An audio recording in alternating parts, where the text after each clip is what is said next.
Man, we're loving Sweden up here for the Detroit Red Wings faithful now, are we? Let's take a look at a few players, prospects, and people within the Red Wings organization who have made their mark in different forms of Team Sweden, either for or against, because we have ourselves an update that's going over quite a few names, and really, it kind of cements the point as to how many Swedish people the Red Wings actually have in their prospect pool at the moment, because it's quite grand. So, let's go over to two things first and foremost. Firstly, with the pro side of things, we have ourselves the Karjala Cup, which is going on right now. It is an international tournament, and the first day of the Karjala Cup concluded yesterday. What we saw in the first game between Team Sweden and Team Czech Republic was not really the best result on paper for the Swedes. The Czechs won 3-1, and even though the team that we're focusing on, Team Sweden, ended up losing, it's still cool to see what happened with Team Czech Republic because one of the guys who was on that team was Filip Hronek. He got himself a goal and an assist for 2 points on the game as the alternate captain of this team. Everybody kind of knows what Hronek was capable of at the NHL last year, 31 points in 65 games as a defender on Detroit, as a 23-year-old guy for the majority of the year. So, going over to the Karjala Cup, which does feature competition which is not as strong as what we saw in the NHL, seeing him come over to Team Czech Republic and do his thing is certainly great to see. But we're focusing on the Swedes here in this video. So, going over to the flip side, who was playing for Team Sweden that ended up losing? Well, one of the guys is a name we've mentioned a few times. His name is Jonatan Berggren. Yes, he was a part of the squad that ended up losing to Filip Hronek and Team Czech Republic. He had himself no points. He had himself a -1, which is not great, but again, hey, it's one game so far, so obviously it's not the be-all and end-all. Jonatan Berggren, what do I have to say about this guy? He has been doing so well over there in the SHL playing for the Skellefteå AIK. At the time of this recording, he's up at 16 points in 13 games played, still one of the top producers in the entire league. He has been not really getting all that much ice time compared to the guys who are ahead of him in the score sheet, so seeing that rate and being one of the top guys regardless certainly is a pretty good thing. It's why he was selected for Team Sweden over here at the Karjala Cup. It's just unfortunate that so far he hasn't found the back of the net. But at the end of the day, we still have ourselves a ton more Swedish hockey to go for the Karjala Cup, and we'll just have to wait and see how exactly that's going to go into the next few days.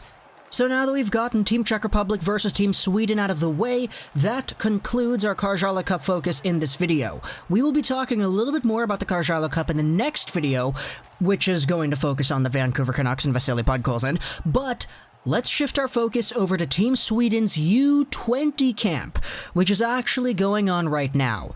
Now, this is actually kind of weird because when it comes to U20 hockey, some teams are doing a lot more than other teams when it comes to their U20 production because, for example, the Karjala Cup, we spoke about that.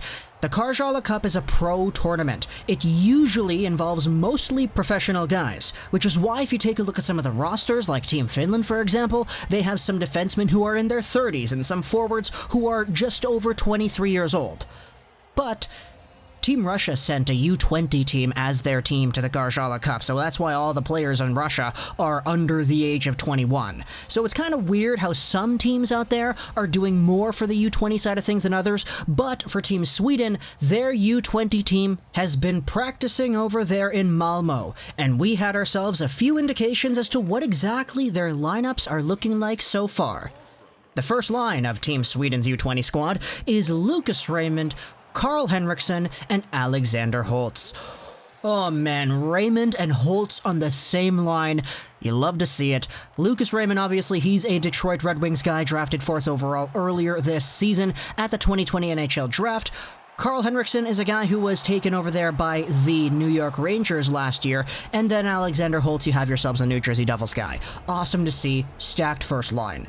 Now the second line has Simon Holmstrom, Theodor Niederbach, and Noel Gunler. Holmstrom was an Islanders guy taken in the first round of last year's draft. Theodor Niederbach is a guy whom we've made a video about. He is doing so well right now as a hockey player competing in the Junior 20 National League. 35 points in 19 games with Frölunda's Junior 20 team. Incredible. He was actually promoted up into the SHL, playing with Frölunda, playing with Lucas Raymond actually, so that's pretty good. He has 0 points in 4 games, but that's okay because he's still 18. He's doing his thing, he's on this squad as well as a second-line center, and of course, Noel Gunler, you need no introduction to this guy. He has been a very polarizing player at the 2020 draft before he was selected by Carolina.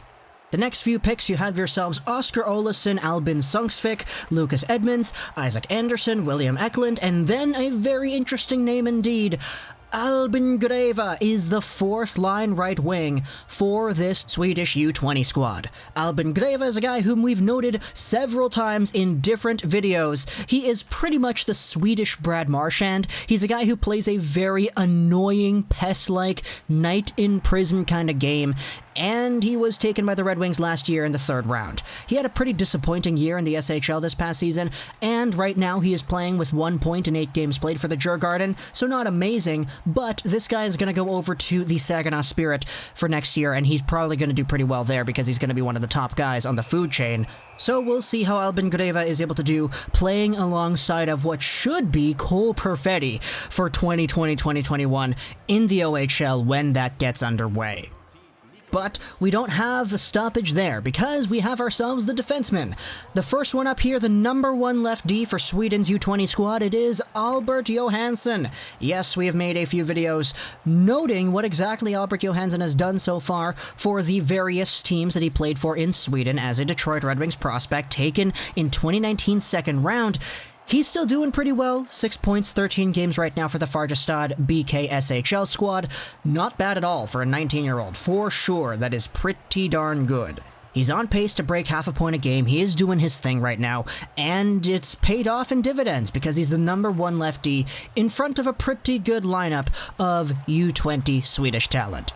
Then if we go over onto the power play, you have yourselves Helge Grans, LA Kings guy, Holtz, Jersey guy, Raymond Niederbach, 2 Red Wings guys, and then you have Carl Henriksson, the New York Rangers guy. So that's a very nice power play. My gosh, you have yourselves 2 Red Wings over there, hopefully gonna be able to tear the house down.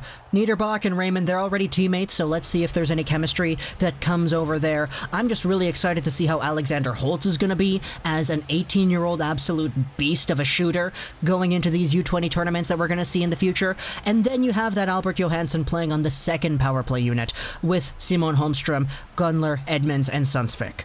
So as we said at the beginning, man, with Jonatan Berggren doing his thing with the Swedish Karjala Cup team, you have yourselves the U20 guys in Niederbach, Raymond, Johansson, and Albin Grewe doing their thing over there with the World Junior squad at least, hopefully, at least. We also have yourselves William Wallander, who actually did back out. Who knows if he's going to come back in anytime soon. There was actually an injury which caused him to back out, which is why Vancouver Canucks guy Victor Persson is in that 2nd pair right-handed spot. So we'll see if there's a Wallander who eventually comes back in here as well.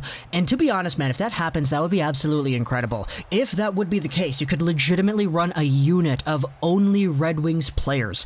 You could have Raymond Niederbach Grewe with the D pairing of Johansson and Wallander.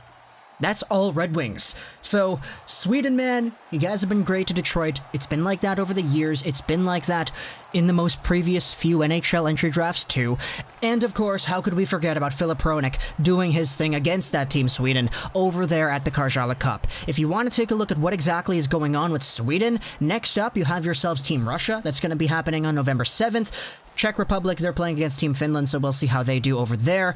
And then for the Swedish U20 team, who knows what's going to happen? World Juniors, maybe there's a few other tournaments that I'm missing out on that we haven't discussed yet, but we'll see how exactly that goes on. So talk to me in the comments what you think about all these Red Wings guys. Hronek obviously is not a prospect, so that's why I didn't say prospect earlier, but Jonatan Berggren, he's been doing well, he's been playing with the Karjala Cup, and the rest of the squad as well. I know I'm certainly very interested in seeing how exactly this Team Sweden could come together, and how internationally into the next few years, let's say the NHL goes to the Olympics, you could legitimately see a few Red Wings on those squads if all these guys come out here and they reach their potential, because Albert Johansson to me, very good prospect. Lucas Raymond to me, obviously a very good prospect. Jonatan Berggren, probably one of the more underrated guys. Then you have Theodor Niederbach, who is doing his thing as well. Good enough to be promoted into the SHL. So talk to me in the comments what you think. I hope you enjoyed this video. And bye.